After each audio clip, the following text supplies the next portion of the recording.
पिता के साथ संबंध अच्छे नहीं और आप कहते हो मेरी गवर्नमेंट जॉब लग जाए, मतलब ही नहीं लग जाएगी, किसी कीमत पर नहीं लगेगी। अच्छा। आपके बच्चे का सूर्य खराब है, पिता से तू तड़ाक वाली बात होती है, वो कहता है कि भाई मैं तो गवर्नमेंट में एग्जाम देके सीट प्राप्त कर लूँगा, कभी नहीं प्राप्त कर सकता। कि अभी आप यहाँ से जाओगे तो वहाँ पे आपको गड्ढा मिलेगा, ये आपकी कुंडली कहती है, ठीक है, कि आपका आज एक्सीडेंट होना है गड्ढे में गिर के। अरे ये आपको संकेत मिल गया कि अब आप उसका बचाव करो या वो रास्ता ही मत पकड़ो। ग्रह हमारे जीवन में हमेशा रहेंगे, तो ग्रह क्या है और इनका हमारे जीवन में क्या महत्व है? क्या ये सिर्फ आकाश में घूमने वाले ग्रह हैं या हमारे जीवन को कंट्रोल करने वाले, हमारे जीवन पर प्रभाव डालने वाले ग्रह हैं? आज की युवा पीढ़ी की खासकर इन सवालों में बहुत रुचि है। तो आज हम अपनी इस श्रृंखला में फिर से सूरज जी का स्वागत करते हैं। आपका बहुत बहुत स्वागत है सूरज जी हमारे। नमस्कार।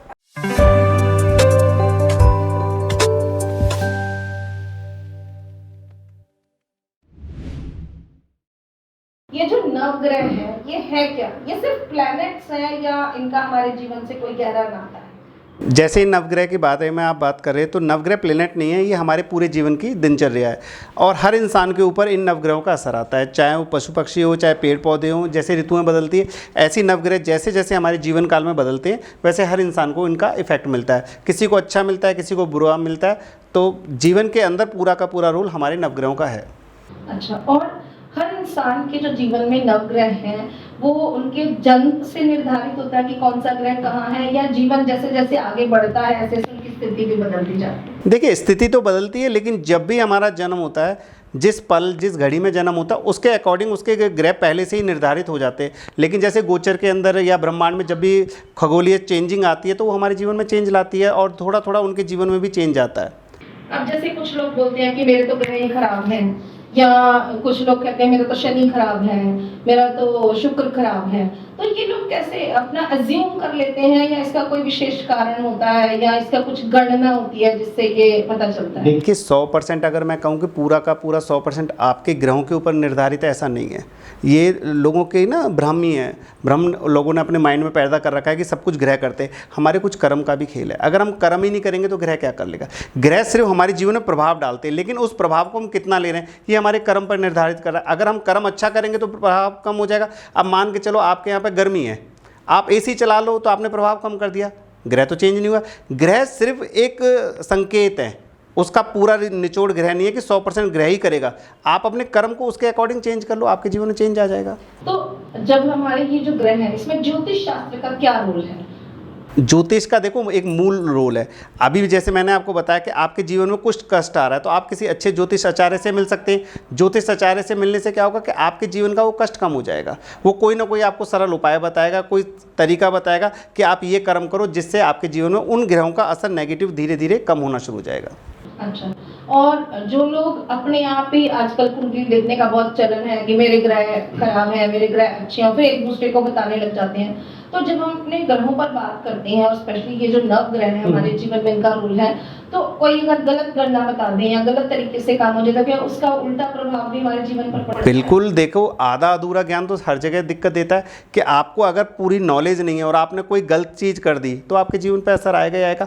इसलिए आप जब भी किसी से गणना कराएं तो आपका जब तक उस पर मूल विश्वास ना हो या जो अपनी खुद भी कर रहा है उसको जब तक पूरी नॉलेज ना हो तब तक कोई उपाय नहीं करना चाहिए, क्योंकि सही से ज़्यादा गलत होने में समय कम लगता है और गलत चीज़ें जल्दी हो जाती है, सही होने में फिर भी टाइम लगता है। सूरज जी, मेरा अगला प्रश्न ये है कि जो नवग्रह हैं इनकी कैरेक्टरिस्टिक्स क्या है, इनकी स्ट्रेंथ या वीकनेसेस क्या होती है?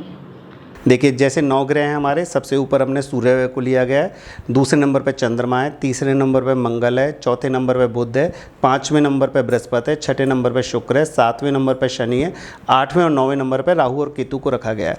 सूर्य देखो, सूर्य आत्मा है। सूर्य आपके पिता को संकेत करता है, आपके जीवन की शैली को प्रेजेंट करता है कि आप किस तरह से अपनी जीवन की शैली को आगे बढ़ाएंगे। आपके फेस का तेजस्व है।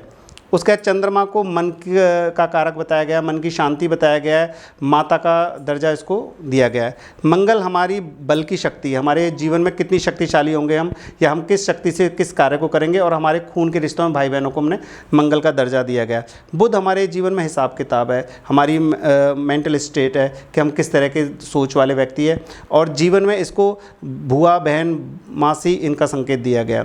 उसके बाद अगर हम बात करते हैं बृहस्पति की बात करते हैं, ये हमारी नॉलेज है, हमारा ज्ञान है, हमारा गुरु है। हमारे जितने भी तीर्थ हैं या धर्म स्थान हैं उन सबसे हम जुपिटर को देखते हैं या गुरु को देखते हैं। छठा ग्रह हमारा शुक्र होता है, जो हमारा भोग है, विलास है, या हमारे जीवन में स्त्री है, या हमारे जीवन में जितने भी भौतिक सुख होंगे सारे के सारे हम शुक्र से देखते हैं। उसके बाद शनि आता है, ये हमारी मेहनत है, हमारी मजदूरी है, जितने भी हमारे लेबर्स होते हैं ये सारे के सारे हम शनि से देखते हैं, या न्याय प्रणाली जितनी भी है वो शनि के आधार पर चलती है। राहु ब्रह्म है, तेजस्वी है, और ऐसी छुपी हुई नॉलेज है जिसको कोई पकड़ नहीं सकता, उससे राहु को देखते हैं। सातवें घर में मोक्ष होता है, केतु होता है, तो केतु की जो प्रणाली आती है, केतु हमारे जीवन के अंदर मोक्ष की प्राप्ति कराता है, डेप्थ नॉलेज देता है और रहस्यमय दुनिया से हमारा कनेक्शन कराता है। तो ये हमारा केतु का संबंध है। तो लोग जो हैं इनकी जो कैरेक्टरिस्टिक्स जो स्ट्रेंथ हैं वो क्या उनके पैदा होने के समय निर्धारित हो जाती है कि उस समय कौन सा ग्रह कहाँ पर था, तो वो निर्धारित करता है। जैसे एक बच्चा है वो जब जिस समय पैदा हुआ उस समय और बहुत सारे बच्चे पैदा हुए, बिल्कुल, तो क्या सभी के ग्रह एक जैसे होंगे उस समय या सबके ग्रह अलग अलग भी हो सकते हैं? अब देखो यहाँ पे बहुत इंपॉर्टेंट बात आ गई कि ग्रह तो 1 मिनट में जैसे 3 बच्चे पैदा होते हैं, जो साइंस का एक अनुमान है, तो बच्चे 3 पैदा होंगे और उसके बाद उनके ग्रह भी सेम होंगे, और 2.25 घंटे में जितने भी बच्चे होंगे उनके भी ग्रह सेम होंगे, क्योंकि जो हमारे 12 लगन हैं उनमें 2.25 घंटे का एक टाइम पीरियड होता है। उस 2.25 घंटे तक जितने भी बच्चे पैदा हो रहे हैं उस लगन में हो रहे हैं। अब उनके ग्रह तो दिखने में सबके सेम रहेंगे, लेकिन वो जिस कुल में पैदा हुए हैं, जो अपने पुराने जन्म के प्रारब्ध लेके पैदा हुए हैं, और जो उनका रहन सहन रहेगा वो उनके जीवन की आदि चीज़ों को बदलेगा, क्योंकि ग्रह एक जैसे होने से भी कुछ नहीं होता है। कहते हैं जुड़वां बच्चों के ग्रह तो एक जैसे होते हैं, लेकिन उनके स्वभाव, उनकी हरकतें काफ़ी मैच नहीं करती हैं, वो अलग अलग होती हैं। तो फिर ये हम कैसे कह सकते हैं कि मतलब सब पर ग्रहों का प्रभाव जो है वो एक जैसा ही होगा, क्योंकि एक ही समय में वो बच्चे पैदा हुए हैं? नहीं, मैंने बताया ना काफ़ी हद तक उन पर एक जैसा प्रभाव होगा, लेकिन कुछ चीज़ें आपके कर्म से और आपके स्वभाव से ही बदली जाएंगी। जैसे मैंने आपको स्टार्टिंग में बताया कि भाई कि 100% ये नहीं है कि हम सब कुछ ग्रह पे डाल दें कि 100% ग्रह हमारा नुकसान कर रहा है। हमने अपने कर्म को भी तो देखना है कि हम कर्म क्या कर रहे हैं। अगर हम कर्म तो अच्छे नहीं करें और सब कुछ ग्रह पे डाल दें कि भाई हमारा तो ग्रह खराब है, हम कमा नहीं सकते, तो आप जिंदगी भर नहीं कमाओगे। जैसे एक उदाहरण है कि एक बच्चा जो बिल्कुल उसी समय पैदा हुआ जब मुकेश अंबानी पैदा हुआ, ठीक है, मान लीजिए वो गरीब घर में पैदा हुआ, उसका बुध, शनि, सूर्य जो कुछ भी था वो सारा सेम है, तो क्या वो उतना धनपति नहीं बन सकता अपने एफर्ट करके, या वो बन सकता है? क्या उसका रोल है? देखो, अगर हम मुकेश अंबानी जी की बात करें तो पैदाइशी तो मुकेश अंबानी जी भी पैसे वाले नहीं थे। बताते जो उनके फादर थे जब आए थे मुंबई में तो बहुत कम पैसे लेके आए थे। उन्होंने अपनी मेहनत से, अपनी जो दिमाग की उनकी उपज थी, या जिस कुल से हैं, जैसे वो तो बिजनेस कुल से ही हैं भाई, उनकी सोच में ही इतना होता है कि भाई हमें पैसा कमाना ही कमाना है। तो अगर हम मेहनत करें तो हम भी वहाँ तक जा सकते हैं, अगर सेम चीज़ें हमारे पास भी है। टाइम हो सकता है थोड़ा बहुत आगे लगे, लेकिन मेहनत से हम कर सकते हैं उस चीज़ को। कई बार ऐसा भी होता है कि किसी की जो ग्रह है उसमें लिखा होता है कि इस एज के बाद वो उसके ग्रह ठीक होंगे, इस एज के बाद उसके जो ये ग्रह ठीक हो जाएगा, तो ये किस तरह से हम निर्धारित? सारा का सारा ना मैथमेटिक्स है। आपका एक जन्म होगा, आपका एक टाइम है, उसको जैसे हम ग्राफ में डालेंगे और जो हिंदू पंचांग के अनुसार देखेंगे तो उसमें आपकी एक जीवन शैली पूरी की पूरी 100 साल की निर्धारित है, जिसके अंदर समय समय पर सारी दशाएं बदलेंगी। जैसे सूर्य की 7 साल की आएगी, शनि की 19 साल की आएगी, शुक्र 20 साल का आएगा, बुध 17 साल का आएगा, जुपिटर 16 साल का आएगा। उस तरह से 100 साल का विवरण उसमें दिया हुआ है। तो अब हम आपकी कुंडली का विश्लेषण करेंगे तो हम देखेंगे आपका भाग्य उदय कब होना है, जिस ग्रह में भाग्य उदय होना है उसकी दशा आपकी कब चल रही है, तो उस दशा में आपका भाग्य उदय होना ही होना है। अब 100% वो भी नहीं है अगर आपने कर्म नहीं करा। आपने प्लेन की टिकट ले ली और आपने कहा मैं उड़ के चला जाऊँ, आपको घर से कर्म करके एयरपोर्ट तक जाना पड़ेगा, नहीं तो आप नहीं जा पाओगे। आपके पास सब कुछ है, लेकिन जब तक एयरपोर्ट नहीं जाओगे तब तक आप उड़ नहीं सकते। तो कर्म प्रधान है, मतलब ग्रह प्रधान नहीं है, कर्म प्रधान है। लेकिन ये है कि ग्रह हमारे जीवन में प्रभाव डालते हैं, लेकिन हमारा एक्शन सब कुछ निर्धारित करता है। ये जो नवग्रह हैं सूरज जी, ये हमारे जीवन की हर दशा पर कितना प्रभाव डालते हैं? आपने अभी कहा कि कर्म प्रधान है, तो अगर हम कर्म को लेकर चलें तो फिर तो हम ग्रहों को नहीं मानेंगे, पर उसके बावजूद हम ये मानते हैं कि ग्रहों का हमारे जीवन पर प्रभाव होता है, तो क्या कितना प्रभाव होता है? आपने कॉइन देखा है जी? उसमें 2 पहलू होते हैं, एक पहलू में कुछ लिखा होता है, एक पहलू में कुछ लिखा हुआ है। एक पहलू में अगर अशोका चक्र है तो दूसरे पहलू में उसका अमाउंट लिखा हुआ है। एक तरफ से आप कुछ नहीं कर सकते ना, लेकिन अलग अलग कर दो तो वैसे भी वैल्यू नहीं रहेगी। तो दोनों ही चीज़ों की वैल्यू है। कर्म भी वैल्यू रखता है आपके जीवन में, और आपका जो ग्रह है उसकी भी वैल्यू होती है। दोनों को मिलने से ही आपकी जीवन शैली चलती है। आपके कितने भी अच्छे गुण हैं तो हो सकता है आप कुछ पल तो उस गुण को भोग सकते हो, लेकिन जीवन नहीं काट सकते। जैसे एक बच्चा पैदा हुआ, वो राज परिवार में पैदा हुआ, अब उसका जो पालन पोषण हो रहा है वो तो राज परिवार जैसा हो रहा है, लेकिन एक समय आके जब उसका 6th हाउस एक्टिव होगा, अगर उसने कर्म नहीं करा तो वो रिवर्स साइकोलॉजी में चली जाएगी, उसकी पूरा जीवन रिवर्स होता चला जाएगा। जैसे आपने देखा भी होगा कि भाई माता पिता ने तो बहुत अच्छा काम करा, लेकिन बच्चों ने नाम ही रोशन नहीं करा, क्योंकि उनके कर्म ही नहीं है ना। अगर कर्म अच्छे होते तो आप सोचो ना, वो सीढ़ी तो पहले इतनी ऊंची थी, उसको ऊंचाई पे तो ले जाना था, लेकिन उन्होंने कर्म ही नहीं करा, वो सीढ़ी और नीचे आ गई उनके ग्राफ की। तो आपका कर्म का बहुत बड़ा रोल है। ऐसे बहुत सारे लोग बहुत हैं ऐसे कि भाई हमने देखा कि भाई उसके माता पिता ने कितनी तरक्की करी, कहाँ से कहाँ चले गए। अब आप दूर मत जाइए, अभी आपने जैसे मुकेश अंबानी जी का नाम लिया तो उनके ब्रदर और मुकेश जी को बराबर प्रॉपर्टी बांटी गई, लेकिन दूसरे भाई ने प्रॉपर्टी का क्या करा। पर हम ये भी कह सकते हैं, लोग जैसे कहते हैं कि उनके तो ग्रह ही खराब थे। ग्रह तो सबके खराब हैं, आपके भी खराब हो सकते हैं, कुछ मेरे भी खराब हो सकते हैं। उन ग्रहों को सुधारा तो जाएगा, उनके लिए कर्म तो करा जाएगा। ग्रह के भरोसे छोड़ दो तो आप जीवन ही नहीं जी सकते। ग्रह सिर्फ एक संकेत है। अब जैसे मैंने कहा आपसे कि अभी आप यहाँ से जाओगे तो वहाँ पे आपको गड्ढा मिलेगा, ये आपकी कुंडली कहती है, ठीक है, कि आपका आज एक्सीडेंट होना है गड्ढे में गिर के। अरे ये आपको संकेत मिल गया कि अब आप उसका बचाव करो, या वो रास्ता ही मत पकड़ो, या आज की ट्रैवल रोक दो, तो वो आपका बचाव हो गया। तो कर्म से आपने उस वो एक तो जाना रोक दिया, तो आपने वो एक्शन रोक दिया। अब जब एक्शन रुक गया तो वो घटना रुक गई।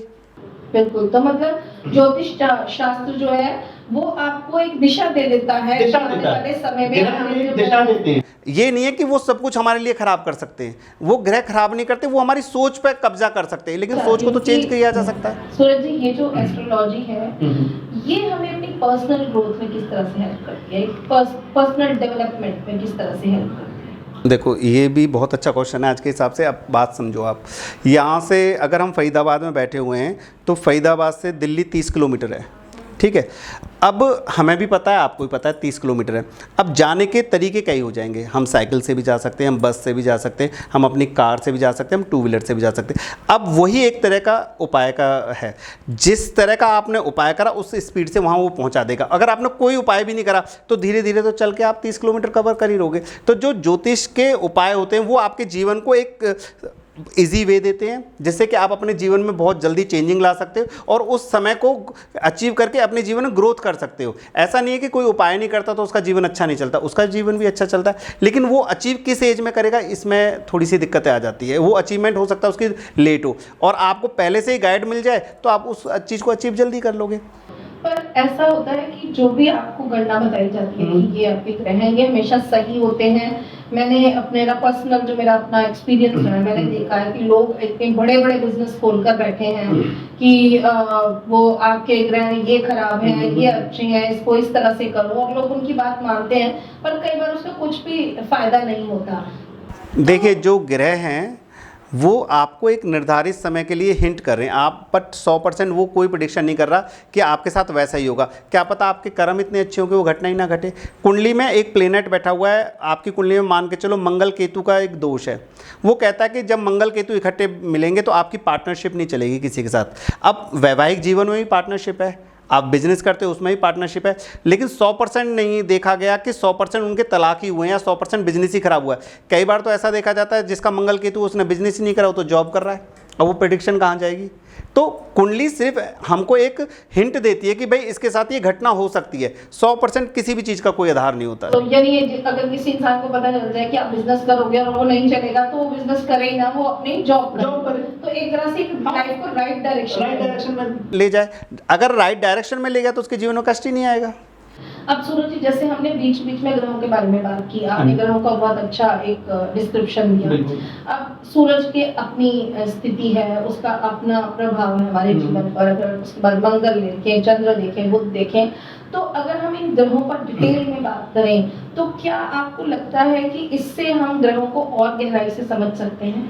देखिए जैसे हमारे 9 प्लेनेट हैं, और मैं ये कहूँगा कि जैसे आज का जो आधुनिक युग हो रहा है, 9 प्लेनेट की नॉलेज सबको होनी चाहिए, क्योंकि हम छोटी छोटी चीज़ें करके अपने जीवन में रेगुलर चेंज ला सकते हैं। जैसे कुछ लोग ज्योतिष पे विश्वास करते हैं, कुछ लोग नहीं करते, कुछ लोग कहते हैं कि सब अपना बिजनेस चला रहे हैं। तो मैं तो ये कहूँगा कि आप किसी की बात पर मानो ना, आप अपने लिए सीख लो कि आपको ये पता हो कि सूर्य को अच्छा कैसे किया जा सकता है। कहीं बाहर भी नहीं जाना होगा। सूर्य हमारी, जैसे मैंने बताया, पिता हैं, तो आप पिता की रिस्पेक्ट करो। अब कोई कहता है कि भाई मेरे तो फादर ही नहीं है, तो फादर की एज के जो बंदे हैं आपके घर में उनकी रिस्पेक्ट करो, क्योंकि पिता की एज का मतलब है कि भाई कि या पिता का मतलब है वो उस एज से संबंधित है। जैसे जुपिटर को हम दादा कहते हैं, तो ज़रूरी नहीं है ना मेरे दादाजी हो, उस अधेड़ उम्र के किसी अगर साधु की भी आप हेल्प करते हो या उनको कुछ दान करते हो तो अभी आपका जुपिटर अच्छा होगा।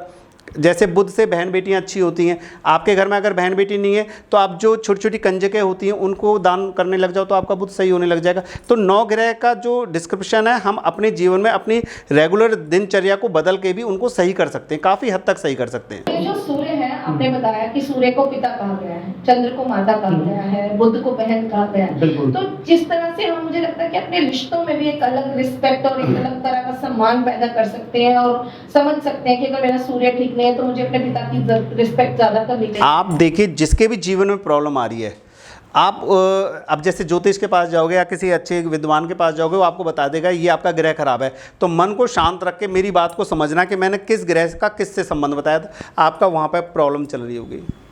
अगर मैंने कहा आपका बिजनेस नहीं चल रहा, विच मीन्स आपकी कहीं ना कहीं बहन बेटी से कनेक्शन अच्छे नहीं है, तभी बिजनेस में प्रॉब्लम आ रही है। आपको मजदूर बार बार परेशान कर रहे हैं, विच मीन्स आपका शनि खराब है। अब ज्योतिष शास्त्र वालों ने कहा कि आपका शनि खराब है, तो आपकी लेबर आपके पास टिकती नहीं होगी, चाहे वो घर की मेड हो, चाहे आपकी कार साफ करने वाला हो, चाहे आपकी फैक्ट्री या बिजनेस में कहीं पर भी काम करने वाला हो, शनि डिस्टर्ब है आपका। तो आपका तो उसको सही करो। जैसे अब जैसे पिता के साथ संबंध अच्छे नहीं और आप कहते हो मेरी गवर्नमेंट जॉब लग जाए, मतलब ही नहीं लग जाएगी, किसी कीमत पर नहीं लगेगी। अच्छा। आपके बच्चे का सूर्य खराब है, पिता से तू तड़ाक वाली बात होती है, वो कहता है कि भाई मैं तो गवर्नमेंट में एग्जाम देके सीट प्राप्त कर लूँगा, कभी नहीं प्राप्त कर सकता क्योंकि सूर्य तो खराब है। अच्छा। तो आप अगर घर के अंदर भी चीज़ों को सही कर लोगे तो आपको बाहर जाने की जरूरत नहीं, आपके ग्रह वैसे ही हो जाएंगे। एक बच्चा है, उसने एक बार एग्जाम दिया, उसका एक बार में नीट क्लियर हो गया, दूसरा बच्चा सालों से कर रहा है, उसका देखा गया तो सूर्य नष्ट था, तो कैसे क्लियर होगा? तो मतलब इसका सीधा प्रभाव हमारे जीवन पर आएगा, हमारे जीवन पे आएगा।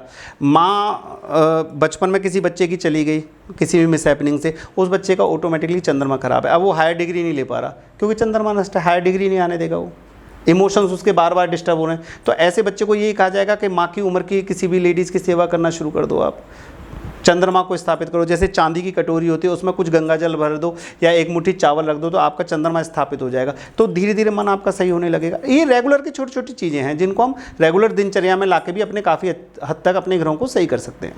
तो सूरज जी, हम चाहते हैं कि हम आपके साथ ग्रह दर ग्रह जो है ना एक एक करके बात करें, ताकि आप डिटेल में हमें इन ग्रहों के बारे में बताएं। तो ये बहुत ही महत्वपूर्ण है कि हम इस बात को समझें कि ये ग्रह किस तरह से हमारे फैमिली रिलेशंस के थ्रू भी ठीक हो सकते हैं। तो आपका बहुत बहुत धन्यवाद सूरज जी।